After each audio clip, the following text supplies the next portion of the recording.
If you want to know how honest your fiance really is, come to Grand Royale Hotel, room 803. I read the message twice, then a third time.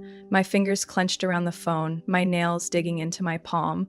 Not because I was shocked, not because I was heartbroken, but because I had been waiting for this moment. Tomorrow was supposed to be my wedding day. I'm Elena Vasquez, 27 years old, and for the past 2 years, I believed I was about to marry the perfect man, David Callahan, the charming, successful, seemingly devoted fiancé. The kind of man that made people sigh wistfully and say, he's a keeper. Except now, I stood in my bridal suite, the scent of fresh roses and expensive perfume lingering in the air, staring at a text that confirmed what I had suspected for weeks. David wasn't a keeper. David was a liar. And tomorrow, in front of 200 guests, his family, his colleagues, and every single person who ever respected him, I was going to destroy him. Maybe I should start from the very first crack in the foundation. Because David hadn't just betrayed me once. I had known something was off for a while. A month ago, he started coming home late, murmuring excuses about work running over and last-minute client meetings. He wasn't careful enough. The sudden overtime shifts that never existed before, the hushed phone calls he would step outside to take, the way his phone was suddenly glued to his hand, always face down on the table. At first, I told myself I was imagining things, that I was just being paranoid. But then a notification flashed on his phone one night while he was in the shower. A money transfer receipt. Destination, Grand Royale Hotel. I had memorized that name. Because 2 days later, I got the first anonymous message. Your fiancé isn't who you think he is. I wanted to believe it was a prank, some bitter ex trying to mess with me. But then another message came, then another, and tonight, I got the final confirmation I needed. I had two choices. One, confront him like some heartbroken fool, let him lie to my face, let him spin some ridiculous excuse, or two, make sure that when he fell hard. I chose the latter. I had spent years building my life, my reputation.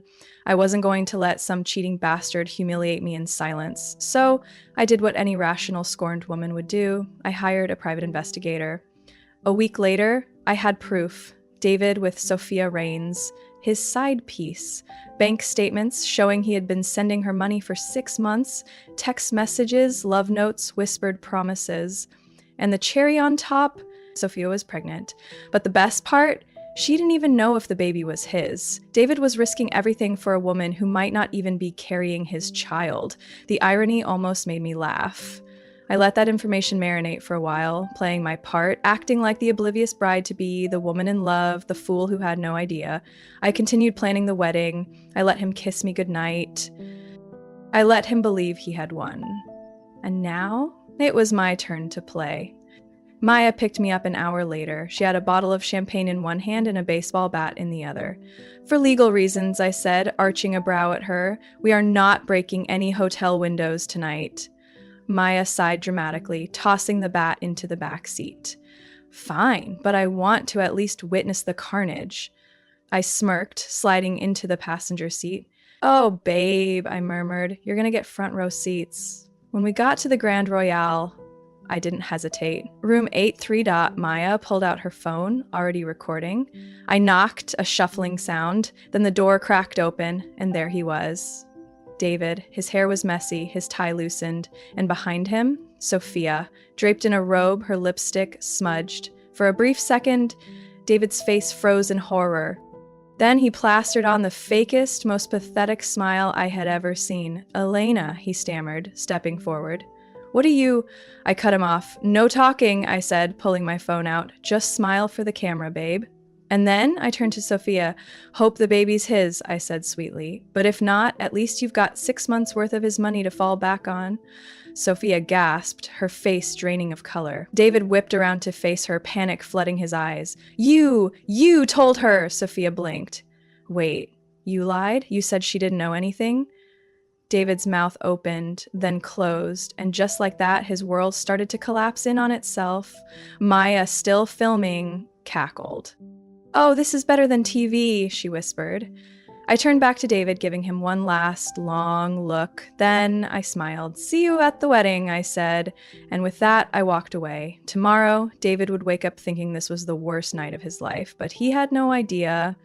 Tomorrow, in front of 200 guests, his family, his colleagues, and every single person who ever respected him, I was going to destroy him. People think revenge is a sudden explosion, a fit of rage, a screaming match, a dramatic confrontation. They assume it happens in the heat of the moment, fueled by heartbreak and fury. But real revenge? It's quiet, it's patient, it's planned down to the last detail. And I had been planning this for weeks. After walking out of that hotel room, after seeing David frozen in shock, caught red hand, his brain scrambling for a lie, I could have ended things right then and there. I could have thrown my engagement ring in his face. I could have screamed, demanded answers, let him watch me break down. But what would be the point? Men like David don't admit their sins. They don't collapse under guilt. They gaslight. They rewrite the truth, twist the narrative, convince you that you're the one overreacting. So I did what he never saw coming. I played dumb. The next morning, while he was undoubtedly panicking, trying to figure out what I knew, I texted him first. "Good morning, love. Can't believe tomorrow's the big day. I'm so lucky to have you." It took him less than 30 seconds to respond. "Good morning, beautiful. I can't wait to spend forever with you." The audacity. I took a slow sip of my coffee, my heart steady, my fingers relaxed around my phone. This would be the last morning he'd ever feel this safe. Tomorrow, in front of 200 guests, his family, his colleagues, and every single person who had ever respected him, I was going to take everything from him. A perfect takedown requires evidence, and I had plenty. Photos from the private investigator, David and Sophia at a hotel, their hands lingering too long, their lips too close for this to be just business. Bank statements, proof that he had been spending our money on his mistress, hotel suites, shopping sprees, mysterious cash withdrawals, text messages, sickeningly sweet promises, whispered affections, the same words he had once sent to me, now carelessly copy-pasted to another woman. But evidence alone wasn't enough. I needed a spectacle. I needed a grand finale. I needed David to not just lose me, I needed him to lose everything. Step 1, freezing the money. David thought I was just a sweet, naive woman, blindly trusting, happy to share a joint bank account. Big mistake. I had quietly transferred every last cent out of that account into my personal one, leaving him with nothing. Step 2, baiting Sophia. David had been so careful keeping Sophia out of sight, keeping her a secret. But what would happen if she showed up at the wedding? I borrowed Maya's phone, created a new number, and sent her a fake text from David. "Hey baby, I need to see you tomorrow. Come to the wedding. I'll explain everything." Then I blocked her. I knew she'd come running. Step 3, the video. I called Maya. "We need a highlight reel," I told her. "The best of David's worst moments." She didn't even hesitate. "Oh, babe," she purred. "I thought you'd never ask." We spent hours putting together a masterpiece. Footage from the hotel cameras, David and Sophia entering together, side-by-side screenshots of texts, him swearing love to me, then turning around and sending the same words to her, the transactions, every dollar of our shared money that he had spent on his mistress. By the time we were done, I leaned back watching the video play on my laptop. It was flawless. Tomorrow, when the priest asked if I took David Callahan as my lawfully wedded husband, this video would answer for me. Revenge is all about timing. The venue had a projector and a big screen, meant for wedding slideshows, sentimental moments. Instead, it would be used for David's public execution. I had 2 USBs, one in my purse, one with Maya, just in case. And just to make sure everything went exactly as planned, I bribed one of the wedding planners to press play at the right moment.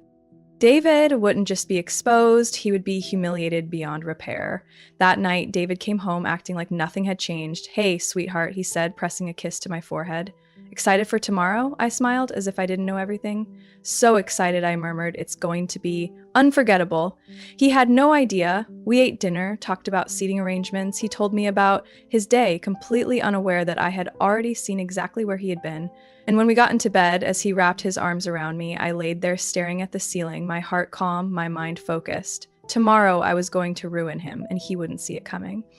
At midnight, I stood by the window, my wedding dress hanging behind me untouched. The moonlight cast a soft glow over the delicate lace, the beading shimmering under the dim light. I wasn't crying, I wasn't breaking down. I was at peace.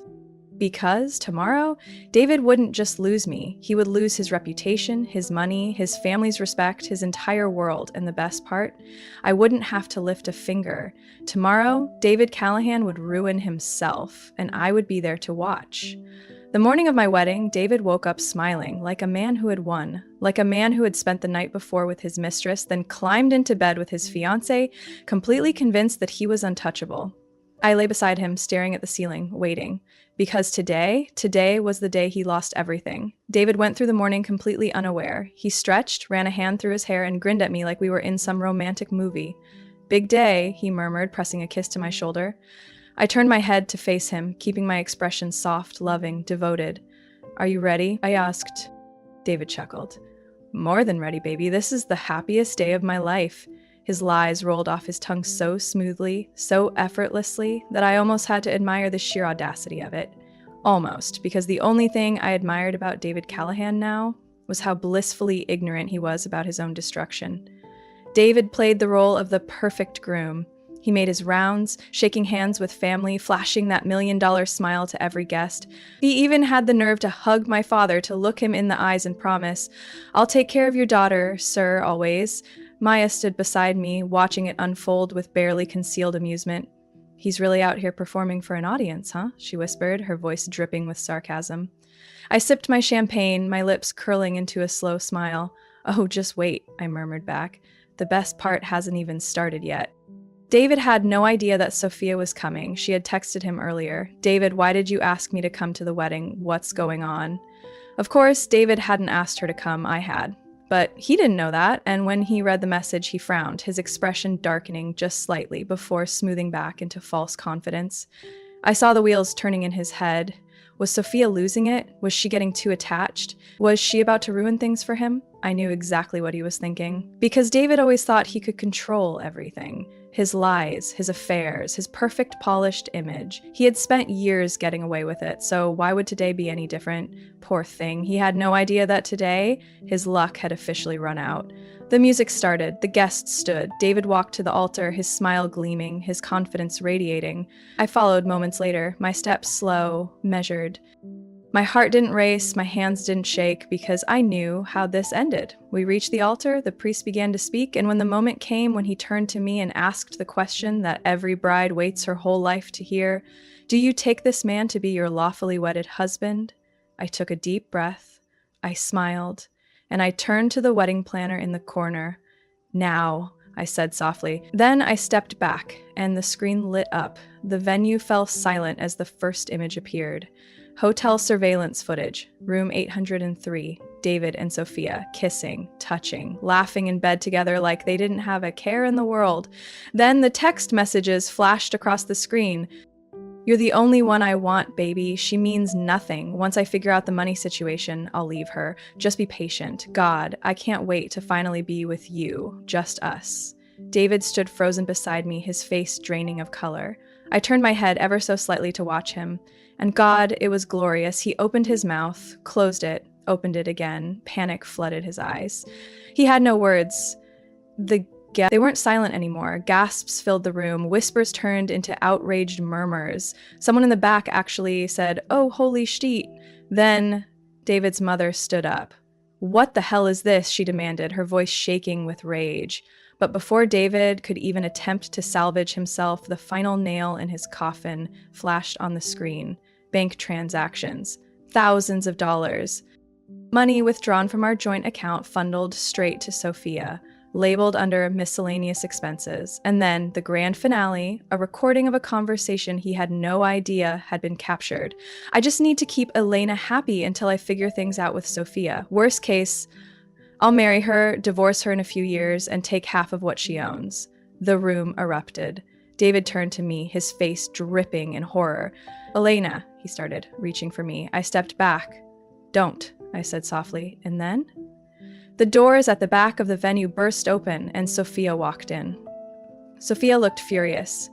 David's mother looked murderous. The guests looked like they were witnessing a real-life soap opera. And David looked like a man who had just realized he was standing on quicksand. Sophia stormed toward him. "You used me!" she hissed, her voice trembling. David shook his head wildly, his mouth gaping. No, baby, The sound echoed across the venue. Then chaos. David's mother turned on him next. I raised you better than this. His father walked out, shaking his head in disgust. The best man just muttered, Jesus Christ, dude, before following. And David turned back to me, desperate now. Elena, I love you, he pleaded. You have to believe me. This isn't what it looks like. I tilted my head. Really? I mused, because to me it looks like you just lost everything. David opened his mouth, but before he could say another lie, I pulled the microphone from the priest's hands and turned to the guests. Well, I said, my voice smooth, calm, unwavering, this wedding is officially canceled. Then I dropped the microphone and walked away. David Callahan was ruined, and I had never felt freer. David Callahan had spent years thinking he was untouchable. A master manipulator, a man who could cheat, lie, and steal and always walk away unscathed. But today was the day he drowned in his own lies, and I was the one who handed him the anchor. The venue was in absolute chaos. David's mother was screaming, her face twisted in rage and embarrassment. His father had already walked out, shaking his head in disgust. The guests, hundreds of people, from colleagues to lifelong friends, were watching him crumble in real time. Sophia, the woman he had risked everything for, had just slapped him in front of everyone before storming out. The whispers in the crowd grew louder, spreading like wildfire. Did you see that video? He was cheating on her for months. God, what a scumbag. He spent her money on another woman? Oh, he's finished. David stood there, pale as a corpse, his hands shaking like a man who had just watched his entire life go up in flames. He turned to me, his voice hoarse, desperate. Elena, please, he rasped. We can fix this. This is just a misunderstanding. A misunderstanding. Oh, how delusional. I let out a laugh, cold, detached, lethal. Fix this? I echoed, tilting my head. David, you just got publicly exposed as a cheating, scheming fraud. What exactly do you think there is to fix? He swallowed hard, his eyes darting around as if looking for an escape. But there was none. I wasn't done with him yet. Not even close. Before David could catch his breath, my lawyer stepped forward, a sharp-dressed man in a crisp black suit holding a folder full of legal documents. Mr. Callahan, he said smoothly, you might want to take a look at this. David blinked at him, his panic-ridden mind trying to process what was happening. What? His voice cracked. The lawyer handed him the folder. Consider this your official notice. David's hands shook violently as he flipped through the pages. Then his face crumbled. I crossed my arms, watching him like a queen watching a traitor beg for mercy. Since you love taking money that doesn't belong to you, I said, I thought you should know. Your access to our joint bank account? Gone. His head snapped up, his eyes wide with disbelief. You can't do that, he gasped. I have rights to that money, I smiled sweetly. Not anymore. David had been reckless. He thought he was being slick, moving money around, using our joint account to fund his little secret life. But he forgot one thing. I'm smarter than him. I had been watching, tracking every single transaction, and now the proof was in his hands. Bank statements showing thousands drained from our savings. His secret expenses, gifts, hotel rooms, luxury dinners, all linked to Sophia. Fraudulent transactions disguised as business expenses, but actually spent on another woman. David stared at the documents, his face a mask of horror. This isn't real, he whispered. I arched a brow. Oh, but it is. He looked around wildly as if searching for someone to save him, but no one was on his side anymore. His mother was shaking her head. His best man had already stepped away, avoiding eye contact. Even the wedding planner looked disgusted. David Callahan was finally alone. Just when he thought things couldn't get worse, they did. Because I wasn't the only one who'd been collecting evidence. 2 men in dark suits stepped forward. Executives from David's company. David froze, his face full of dread. Gentlemen, he said weakly. What are you doing here? One of them, a broad-shouldered man in his 50s, held up a folder with his company's logo on it. David Callahan, he said, you are officially under internal investigation for embezzlement. David staggered back, his breath hitching. No, he stammered. That's not possible, but it was. Because he had been sloppy, using company funds to cover up personal expenses, a fatal mistake. I had made sure his employers knew every detail. It didn't take long for the story to explode online. Guests were already tweeting about it. Craziest wedding I've ever been to. Groom got exposed for cheating and fraud in front of 200 people. The bride didn't even cry. She just stood there, smiling, while his entire life collapsed. David Callahan equals finished. Fired, broke, dumped. All in one day. Karma is beautiful. By the time the wedding guests started leaving, the story was already circulating through social media. Everyone would know by tomorrow. David wasn't just losing me. He was losing his reputation, his career, his entire life. And I was finally free. After this ceremony disaster, David disappeared for a few days. No one saw him, no one heard from him, until he resurfaced in the most pathetic way possible, a text. "Elena, please, we need to talk." I stared at my phone and laughed and didn't respond. A week later, I got one last message from him. "I lost everything. Are you happy?" "No, I was victorious." I typed back one final response. "I was never trying to ruin your life, David. You did that all on your own." Then I blocked his number, for good. While David's world collapsed, mine flourished. I took my honeymoon alone, a luxurious trip to the Maldives, completely paid for with my own money. My business thrived. Because unlike David, I built something real. I didn't have to share my success with a man who saw me as a stepping stone. David, on the other hand, broke, jobless, a joke to everyone who once respected him. Karma did what it does best. And I walked away, untouched. Because the truth is, David was never the prize. And he threw me away. Now I was finally free. And my revenge, it wasn't just satisfying, it was legendary. They say revenge is best served cold. I used to think that, but after everything, I realized something. True revenge isn't cold, it's warm. It's the feeling of peace settling in your chest. It's the knowledge that you walked away, that you built yourself into something untouchable, and that the person who tried to break you, they now have to live with the consequences of their own choices. David Callahan was nothing but a ghost of his former self now, a man stripped of his power, his arrogance, his illusions of grandeur. Meanwhile, I was finally free. For the first time in years, I woke up without the weight of someone else's lies crushing me. No more guessing, no more checking his phone when he left the room, heart pounding, dreading what I'd find. No more second guessing myself, wondering if I was crazy, wondering if the gut feeling in my stomach was paranoia or truth. Now I knew the truth. I had seen it play out in front of hundreds of people. I had exposed it, burned it to the ground, and walked away without a single regret. And the best part, David didn't even exist in my world anymore. I took the honeymoon trip to the Maldives alone, and for the first time in forever, I breathed freely. Sitting on a pristine white sand beach, watching the sun dip below the horizon, a mimosa in hand, I had never felt more alive, more myself. I spent those days rediscovering who I was before David, before his deception, before I let someone else's needs define mine. And I swore to myself, never again. David, on the other hand, his life had crumbled into ruins. His job gone, his money seized, his reputation a joke. The wedding scandal had gone viral overnight. Everywhere he went, people whispered his name. The once proud businessman was now a walking, breathing cautionary tale. His company terminated him within a week. No one wanted to hire him, not after the fraud allegations, the financial abuse, the public humiliation. His family turned their backs on him. His mother, once blind to his faults, now refused to even take his calls. His so-called mistress, Sophia, she had left him the moment the money stopped flowing. Because that's what happens to men like David. They think they're the puppet masters, controlling everyone around them. But the truth? They're nothing without their power, and when they lose it, they lose everything. One evening, as I sat in my new high-rise apartment overlooking the city skyline, my phone lit up with an unknown number. I didn't need to check. I already knew who it was. I answered just for the satisfaction of hearing him squirm.